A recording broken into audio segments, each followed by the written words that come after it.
Last Monday, we had a prayer service here. Some of you may have been in attendance. We had a prayer service to kind of help people try to deal with the difficulties that our diocese is going through. And, over the last 2 weeks, I've talked to a lot of people whose faith has been shaken and are struggling. And I'd just like to say that my faith has struggled too and is shaken.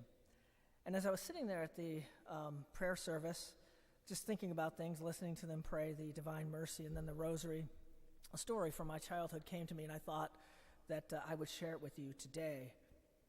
When I was about 3 years old, I was climbing the counter in my parents' house, and my mom's coffee cup was on the counter. It was empty, but I knocked it over, and it fell on the floor, and I smashed into what looked like a million pieces to me.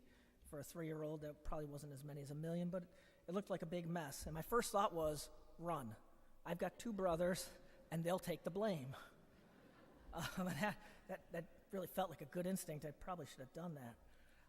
But when I climbed off the counter, I looked at the broken mug, and I decided I would try and pick it up. And so I started picking up the pieces, and I had them in my hand. And as I was reaching down to pick more pieces up, more pieces were falling out of my hand than I was actually picking up. My little 3-year-old hands weren't big enough for all the pieces and the mess that was there, and I realized I wasn't making any progress.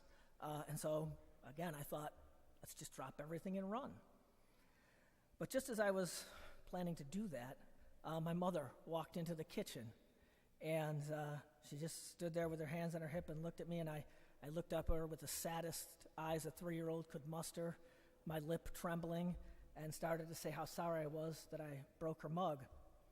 And she just laughed, the most beautiful laugh I've ever heard, and I'd do anything to hear it again. And she just looked at me and said, "Don't worry, God will provide."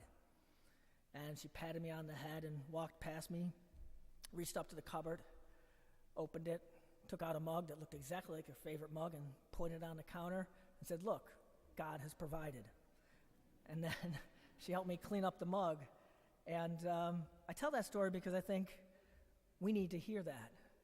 I don't have the answers. I don't know what the best thing to do is. I don't know what exactly we should be doing.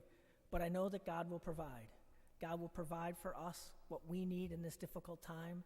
I pray every day, as hard as I can, that God will provide the Bishop of Buffalo what he needs to do, the right thing to do, whatever that may be.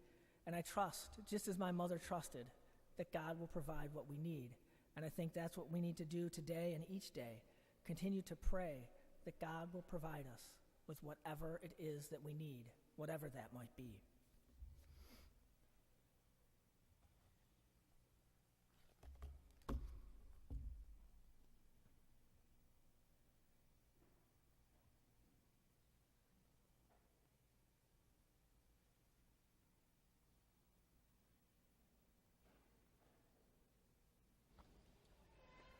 Let us profess